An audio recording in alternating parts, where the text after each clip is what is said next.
halftime speech last night, President Obama spoke about his new plan to lower charitable tax deductions for people in the top tax bracket.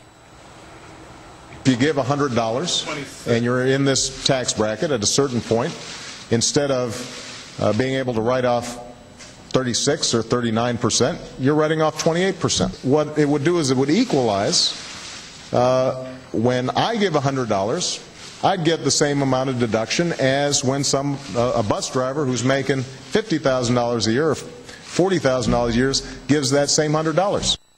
With his new charitable deduction policy, does President Obama realize the impact it may have on donations and the charities that benefit? In our pundit pit today is Republican media strategist Andrea Tantaros, the host of the Water Cooler on the TV Guide Network, John Fugelsang, and syndicated columnist Joel Mowbray. Good to see all of you today. Morning. All right, it struck me as very interesting last night, Andrea, that the president seemed most emphatic about this charity question.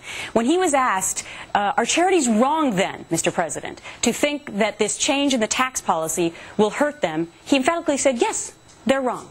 Your thoughts? It was the only absolute we got from Obama last night, but I think it was one of his worst moments, Gretchen. I mean, the messaging posture of a president to have Barack Obama versus charitable giving, I mean, his press secretary must have been sweating bullets in the background, and still he didn't answer the question, how are you going to pay for all this? And when he talks about charitable giving, limiting the amount the rich can give, and when he also talks about eliminating the Bush tax cuts, that still doesn't even come close to raising enough revenues to pay for what he's proposing. He's not trying to limit the amount the rich can give. He's trying to limit the amount they can write off and make it more equal, that the rich can't write off more than the working class does. On a night that was devoted to socialism for the upper 1% and giving money back to the guys who ripped us off, the entire thing was an attempt to balance the scales, and no one's going to have how much they can give to a charity limited by. Yeah, but the interesting thing, Joel, was that he did not mention that top 1% of wage earners probably give more than the $100 that the truck driver making $40,000 a year gives. So he didn't mention the huge impact it could have on a person who maybe gives $10,000 to a charity.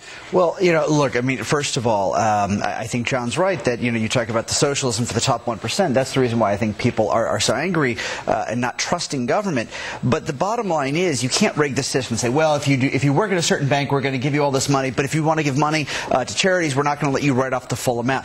Here's the thing. This is so disingenuous to say, oh, it's the deduction that existed under Ronald Reagan. No, you had a 28% deduction under Ronald Reagan because the government could only take 28% of your income. So you write off the amount the government can take off. It just reduces your income. This also means your adjusted gross income, which carries over to your state taxes. You get a higher state tax as well if you change the charitable numbers. All right. So we're rejiggering everything. But it will limit. We got to pick it up the amount the rich give. On the other side of the break. Thanks, Brian. So what is in a name? Quite a bit if you're asking President Obama, who decided to rebrand the war on terror phrase to this now. See if you can remember it. The Overseas Contingency Operation. Why would he do such a thing? We're back with our pundit pit, Andrea Tantaros, Republican media strategist and FoxNews.com contributor, John Fugelsang, host of The Water Cooler, and Joel Mowbray, syndicated columnist. All right, John, I'm going to give you the shot at this one first. War on terror now is the, got to look at my notes, Overseas Contingency Operation. Well, for years we've called it GWOT, the Global War on Terror, and GWOT doesn't sound like a war. It sounds like what Paris Hilton says when you ask for a tough math problem. Rumsfeld tried to change it to GSAVE, the Global Strategic Alliance Against Violent Extremism, which is the only time a Bush administration official used the word save. And now I think it's another attempt of Obama to tone down the rhetoric and acknowledge the fact that our country hasn't actually declared war since 1941. All right, Joel, isn't this an absolute slice and dice of the Bush administration's policies? The OCO, the war on Oko, I mean, a lot of Beatles fans tried that for years. It didn't work. I'm not sure what we're trying to accomplish. Just because you don't call it a war doesn't mean it's not a war.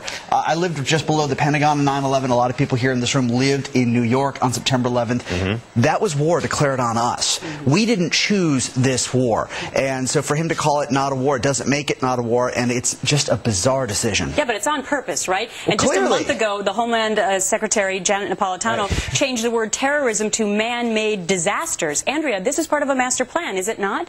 Yeah, well, Barack Obama is an expert at sort of changing the vernacular. Last night, we heard investment where spending should be. Believe me, I know. I walk into Bloomingdale's every time, and every time I purchase something, I say, this is an investment. It's really spending.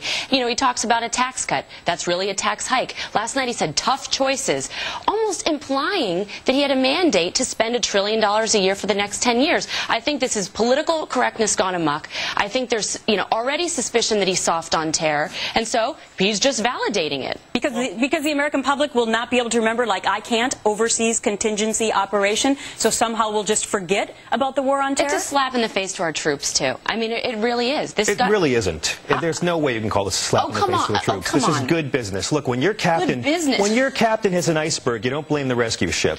And John, business really calling it overseas contingency operation? Yes. If you were running a business, would you want a marketing slogan like that for your product? We already know how they run businesses anyway. We saw last week. Real wars are between two sides. Iraq is not a war, it's an occupation. So you've got a two-front war right here. You got Andrea on one side, you got me on the other. No, this is all love. You're not saying there's two sides between Islamic jihadists, people who want to kill us, and people who don't? I'm saying there's many sides there. I haven't heard anyone tell us who we're actually at war with in quite a while.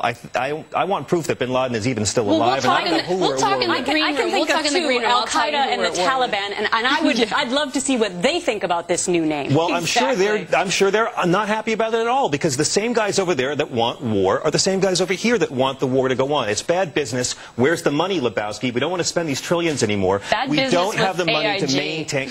Well, exactly. John, before 9/11, we treated it as a police operation. We had sporadic things. We had enforcement in criminal courts here in America, and guess what?